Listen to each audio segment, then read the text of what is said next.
बहुत समय पहले की बात है। आर्यावर्त की एक समृद्ध नगरी थी, सूर्यगढ़। चारों ओर ऊंचे ऊंचे किले, सोने से जड़ी हुई दीवारें और महलों की चमक ऐसी कि सूरज की किरणें भी शर्माकर लौट जाएं। उस राज्य के राजा थे राजा वीरेंद्र देव। पराक्रमी, न्यायप्रिय, लेकिन एक कमजोरी थी। उन्हें अपने सामर्थ्य और वैभव पर बहुत गर्व था। उनकी एक ही संतान थी, उनकी लाडली बेटी राजकुमारी आर्या।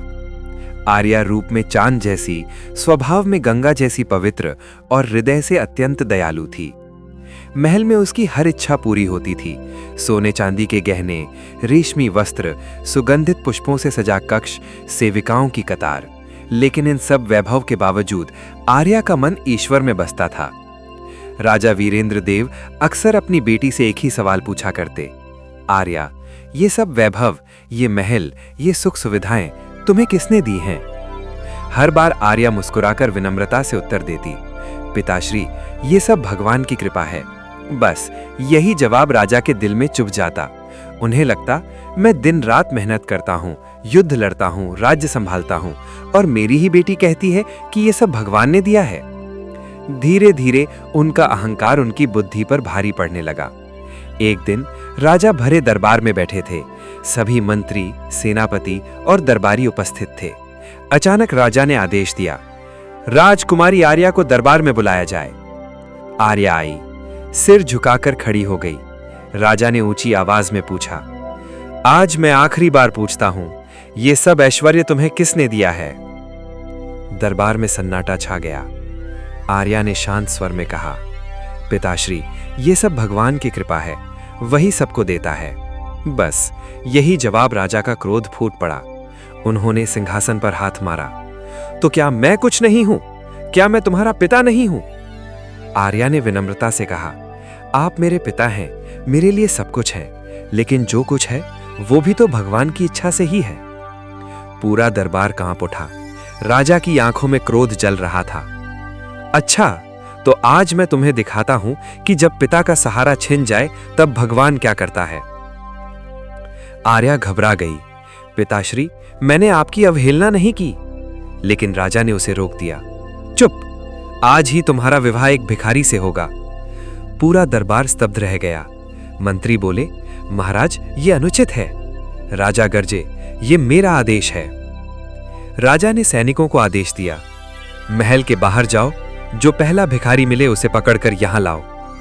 कुछ ही देर में एक बूढ़ा, बीमार, फटे कपड़ों में लिपटा हुआ व्यक्ति दरबार में लाया गया।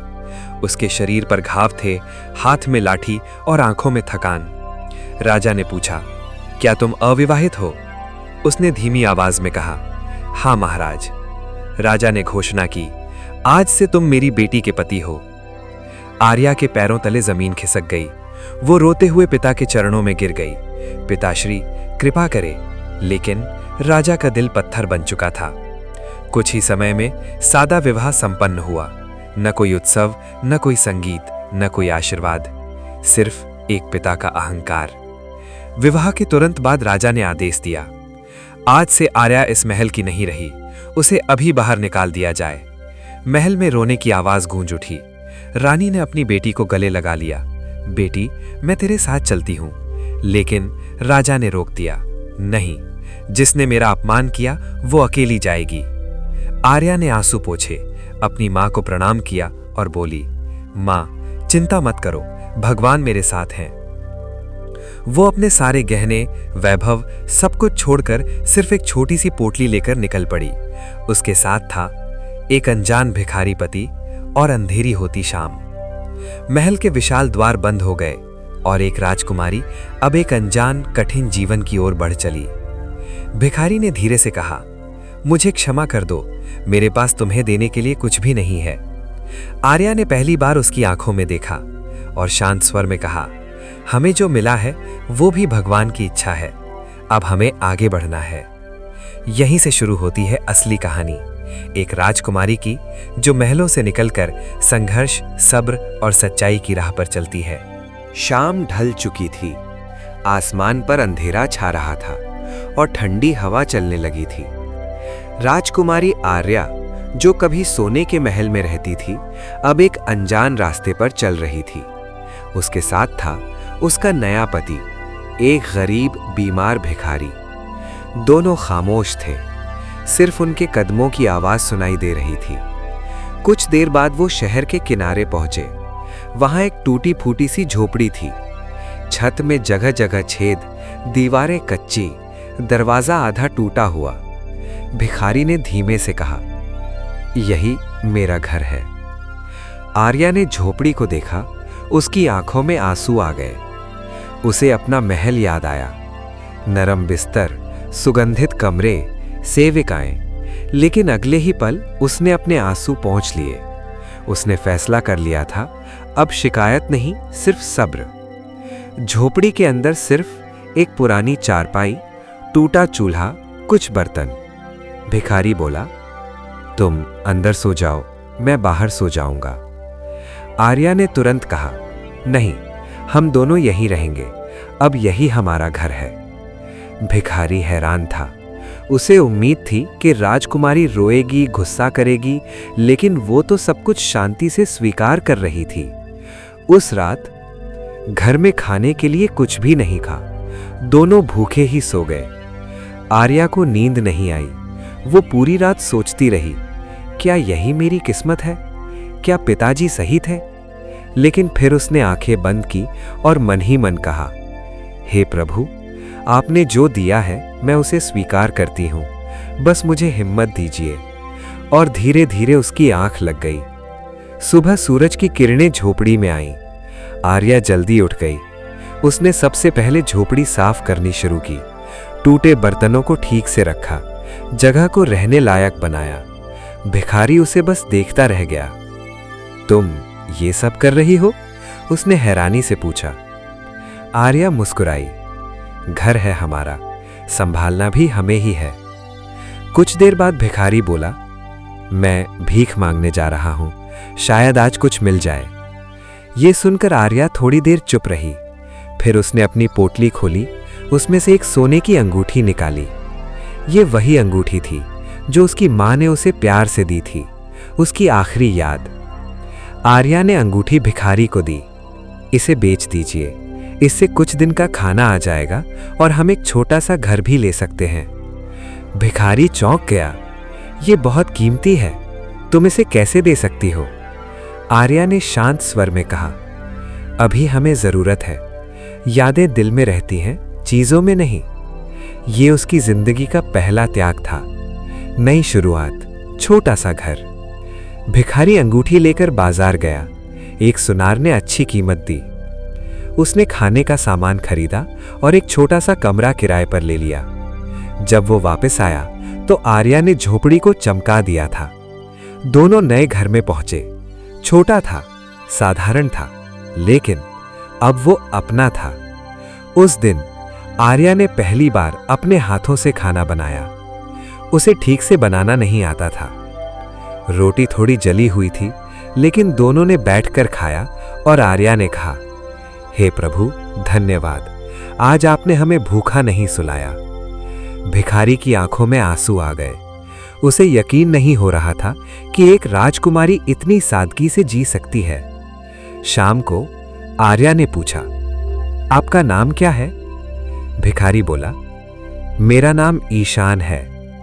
आर्या मुस्कुराई, अच्छा नाम है। फिर उसने पूछा, क्या आप हमेशा से ऐसे ही थे? ईशान कुछ देर चुप रहा, फिर बोला, नहीं, एक समय था जब मेरे पास भी सब कुछ था। और यहीं से उसकी जिंदगी का राज खुलने वाला था। अब कहानी और गहरी होने वाली है। भिखारी का असली अतीत क्या है? क्या वो सच में गरीब है? और आर्या आगे कैसे संघर्ष करेगी? छोटे से घर में अब जिंदगी धीरे धीरे पटरी पर आने लगी थी। लेकिन सच ये था, हर दिन एक नई परीक्षा लेकर आता था। उस रात जब दोनों खाना खाकर बैठे थे, आर्या ने फिर से वही सवाल पूछा, आपने कहा था कि पहले आपके पास सब कुछ था, क्या हुआ था? ईशान कुछ देर चुप रहा। उसकी आंखों में दर्द साफ दिख रहा था। फिर उसने गहरी सांस ली और कहा, मैं एक बड़े व्यापारी का बेटा था। हमारे जहाज दूर दूर तक व्यापार करते थे। आर्या ध्यान से सुन रही थी। एक दिन तूफान आया और मेरे सारे जहाज समुद्र में डूब गए। सब कुछ खत्म हो गया, धन, व्यापार, सब कुछ। लेकिन कहानी यहीं खत्म नहीं हुई। फिर मुझे एक भयंकर बीमारी ने घेर लिया। लोग मुझसे दूर भागने लगे और मैं सड़कों पर आ गया। कमरे में सन्नाटा छा गया। आर्या ने धीरे से कहा, तो आपने भी सब कुछ खोया है? ईशान ने सिर झुका लिया। हाँ, लेकिन मैंने कभी भगवान से शिकायत नहीं की। आर्या मुस्कुराई। शायद यही हमारी सबसे बड़ी ताकत है। दोनों ने अलग अलग दुख देखे थे, लेकिन दोनों का विश्वास एक जैसा था, भगवान पर भरोसा। दिन बीतने लगे। ईशान छोटे मोटे काम करता, कभी बोझा उठाता, कभी मजदूरी करता, और आर्या घर संभालती। लेकिन अब वो भी कुछ करना चाहती थी। एक दिन उसने कहा, अब हमारे पास बेचने के लिए कुछ नहीं बचा, हमें काम ढूंढना होगा। ईशान चौंका। तुम काम करोगी? आर्या ने दृढ़ आवाज में कहा, क्यों नहीं? भगवान ने हाथ पैर दिए हैं मेहनत के लिए। अगले दिन आर्या ने अपना चेहरा दुपट्टे से ढका और शहर की गलियों में निकल पड़ी। उसने कई घरों में काम मांगा। कुछ ने मना कर दिया, कुछ ने दरवाजा ही बंद कर दिया। लेकिन आखिरकार उसे एक अमीर महिला के घर काम मिल गया। महिला ने पूछा, क्या तुम सिलाई कर सकती हो? आर्या ने हल्की मुस्कान के साथ कहा, जी कोशिश कर सकती हूँ। सच ये था कि उसने महल में शौक से सीखा था, लेकिन आज वही हुनर उसकी जरूरत बन गया। आर्या कपड़े लेकर घर आई। उसने पूरी मेहनत से सिलाई की, हर टांका बहुत ध्यान से लगाया। उसकी उंगलियां थक गईं, लेकिन उसने काम पूरा किया। जब वो अगले दिन कपड़े देने गई, महिला हैरान रह गई। इतना साफ काम मैंने पहले कभी नहीं देखा। उसे पैसे मिले और रोज काम मिलने लगा। खुद की कमाई, पहली खुशी। उस दिन आर्या खुशी खुशी घर लौटी। उसने पैसे ईशान को दिखाए और कहा, देखो भगवान ने रास्ता दिखा दिया। ईशान की आंखों में आंसू आ गए। तुम सच में बहुत मजबूत हो। कुछ दिन बाद आर्या काम से लौट रही थी। तभी उसने देखा एक बूढ़ी औरत भारी बोझा उठाने की कोशिश कर रही थी।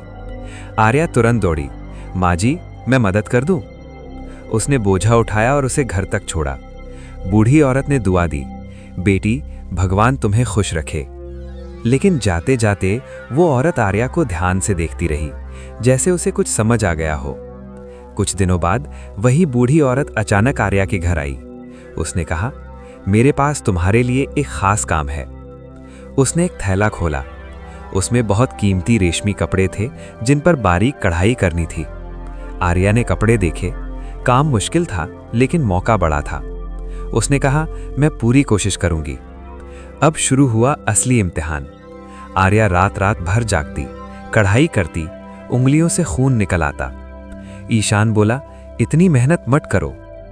लेकिन आर्या ने कहा, मेहनत से ही भगवान खुश होते हैं। 2 हफ्ते बाद काम पूरा हुआ। जब बूढ़ी औरत ने देखा, वो हैरान रह गई। उसकी आंखों में आंसू आ गए। ऐसी कढ़ाई मैंने सिर्फ राजमहलों में देखी है। उसने एक थैली दी। आर्या ने खोली। उसमें सोने के सिक्के थे। आर्या बोली, ये बहुत ज्यादा है। बूढ़ी औरत मुस्कुराई। अच्छे काम की कीमत यही होती है। फिर उसने एक रहस्यमयी बात कही, भगवान ने तुम्हारा सब्र देख लिया है, अब तुम्हारे अच्छे दिन आने वाले हैं। और वो चली गई।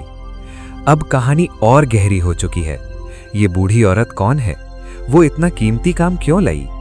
क्या ये सब संयोग है या कोई योजना? समय धीरे धीरे बीत रहा था। अब आर्या और ईशान की जिंदगी पहले से बेहतर हो गई थी। घर में खाने की कमी नहीं थी, मेहनत रंग ला रही थी। लेकिन कहानी अभी खत्म नहीं हुई थी। एक शाम ईशान जल्दी जल्दी घर आया। उसके चेहरे पर चिंता साफ दिख रही थी। आर्या घबरा गई। क्या हुआ? ईशान ने धीरे से कहा, राजा वीरेंद्र देव बहुत बीमार हैं। ये सुनते ही आर्या का दिल धड़कना भूल गया। आंखों में आंसू भर आए। पिताश्री। आर्या वहीं बैठ गई। उसे सब याद आने लगा, बचपन, पिता का प्यार और वो आखिरी दिन। उसने तुरंत कहा, मुझे उनसे मिलना है। ईशान बोला, लेकिन उन्होंने तुम्हें महल से निकाल दिया था। आर्या ने दृढ़ आवाज में कहा, वो मेरे पिता हैं, उनका हक सबसे बड़ा है। अगले ही दिन आर्या और ईशान महल पहुंचे। पहरेदारों ने उन्हें रोका। कौन हो तुम?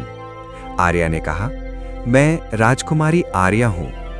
पहले तो किसी ने विश्वास नहीं किया, लेकिन तभी मंत्री ने उसे पहचान लिया। राजकुमारी, आप सच में? जैसे ही खबर रानी तक पहुंची, वो दौड़ती हुई आई। उसने आर्या को गले लगा लिया। दोनों फूट फूट कर रोने लगी। बेटी, तू ठीक है? हाँ माँ, मैं ठीक हूं। लेकिन आर्या की नजर सिर्फ एक इंसान को ढूंढ रही थी, उसके पिता। राजा बिस्तर पर पड़े थे, चेहरा पीला, शरीर कमजोर, आंखों में थकान। जैसे ही उन्होंने आर्या को देखा, उनकी आंखों से आंसू बहने लगे। आर्या दौड़कर उनके पास गई, उनके पैर छुए, हाथ पकड़ लिया। पिताश्री, मैं आ गई। राजा कुछ बोल नहीं पाए, बस रोते रहे। कुछ देर बाद आर्या ने धीरे से कहा, पिताश्री, मैं आपसे नाराज नहीं हूं। राजा हैरान रह गए। आर्या आगे बोली, जो हुआ वो भगवान की इच्छा थी। इन 6 महीनों में मैंने बहुत कुछ सीखा। मैंने सीखा कि एक रोटी कमाने में कितनी मेहनत लगती है। मैंने सीखा कि असली खुशी मेहनत में है। और मैंने सीखा कि आप जो कुछ देते थे वो आपकी मेहनत थी। राजा की आंखों से आंसू बहते रहे। राजा ने कांपते हुए हाथ उठाया, आर्या के सिर पर रखा। बेटी, मुझे माफ कर दे। मैंने अपने अहंकार में तुझे सजा दी। आर्या रो पड़ी। पिताश्री, आपने मुझे जिंदगी का सबसे बड़ा सबक दिया। कमरे में एक अजीब सा सुकून छा गया।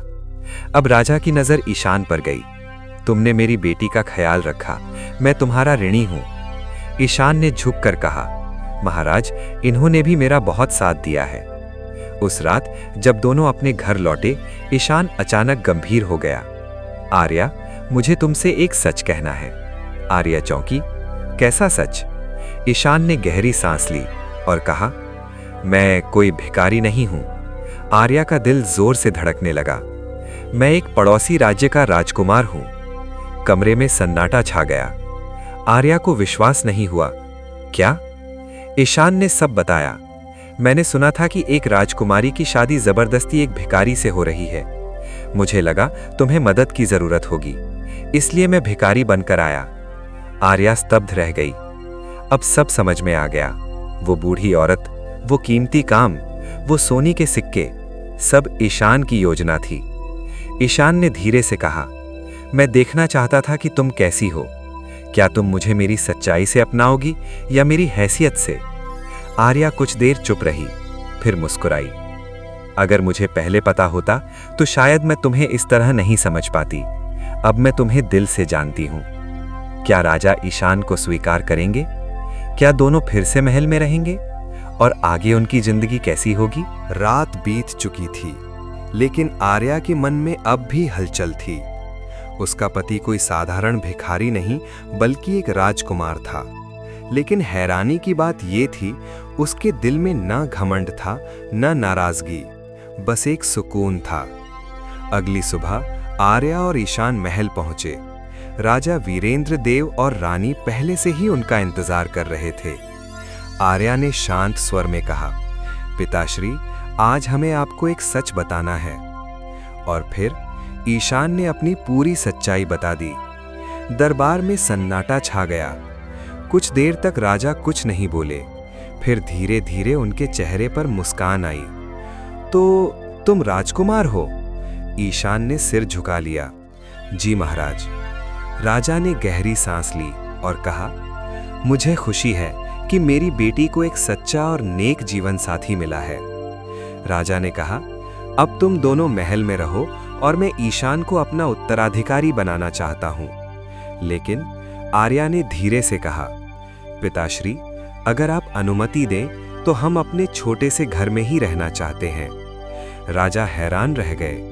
क्यों बेटी, यहां तुम्हें सब कुछ मिलेगा। आर्या मुस्कुराई। सब कुछ तो हमें वहां भी मिल गया है, मेहनत, सुकून और संतोष। आर्या ने आगे कहा, हम अपना काम शुरू करना चाहते हैं। मैं सिलाई और कढ़ाई का काम जानती हूँ और ईशान भी साथ देंगे। राजा उनकी बात सुनकर गर्व से भर गए। ठीक है, मैं तुम्हारी मदद करूंगा। कुछ ही महीनों में बाजार में एक छोटी सी दुकान खुली। आर्या खुद कपड़े सिलती, ईशान ग्राहकों से बात करता। धीरे धीरे उनके काम की चर्चा पूरे शहर में फैल गई। दूर दूर से लोग आने लगे। उनकी दुकान बन गई शहर की सबसे मशहूर दुकान। इतनी सफलता के बाद भी वो उसी छोटे घर में रहते थे, साधारण खाना खाते थे, खुद काम करते थे, क्योंकि उन्होंने सीख लिया था कि असली खुशी वैभव में नहीं, बल्कि मेहनत और संतोष में है। आर्या ने एक दिन कहा, हमें सिर्फ अपने लिए नहीं जीना चाहिए। फिर उन्होंने गरीब औरतों को काम देना शुरू किया, उन्हें सिलाई कढ़ाई सिखाई, बच्चों के लिए पढ़ाई का इंतजाम किया। धीरे धीरे उनका काम एक कारखाना बन गया, सैकड़ों लोगों को रोजगार मिलने लगा। समय बीतता गया। राजा वीरेंद्र देव बूढ़े हो गए और एक दिन उन्होंने इस दुनिया को अलविदा कह दिया। ट्रिया टूट गई, लेकिन उसने अपने आंसू पोंछे और अपने पिता की याद में एक बड़ा अस्पताल बनवाया, जहां गरीबों का मुफ्त इलाज होता था। समय के साथ आर्या और ईशान के बच्चे हुए। उन्होंने भी वही सीखा, मेहनत, ईमानदारी, दूसरों की मदद, भगवान पर विश्वास। सालों बाद एक शाम आर्या और ईशान उसी छोटे घर के बाहर बैठे थे जहां से सब शुरू हुआ था। आसमान में तारे चमक रहे थे। आर्या मुस्कुराई, याद है जब हम पहली बार यहां आए थे? ईशान हंस पड़ा, कैसे भूल सकता हूं, हमारे पास कुछ नहीं था और आज सब कुछ है। आर्या ने धीरे से कहा, सब कुछ नहीं, बस वही है जो जरूरी है, मोहब्बत, मेहनत, संतोष। कहानी का सबसे बड़ा संदेश। और इस तरह एक राजकुमारी जिसने महलों में जन्म लिया था, उसने सिखाया कि असली दौलत सोना चांदी नहीं होती, असली दौलत होती है अच्छा दिल, मेहनत, सब्र और भगवान पर विश्वास। जो कुछ हमारे पास है वो भगवान की कृपा है। मेहनत से कमाई हुई रोटी सबसे मीठी होती है। अहंकार इंसान को गिरा देता है और सच्चा सुख दूसरों की मदद करने में है।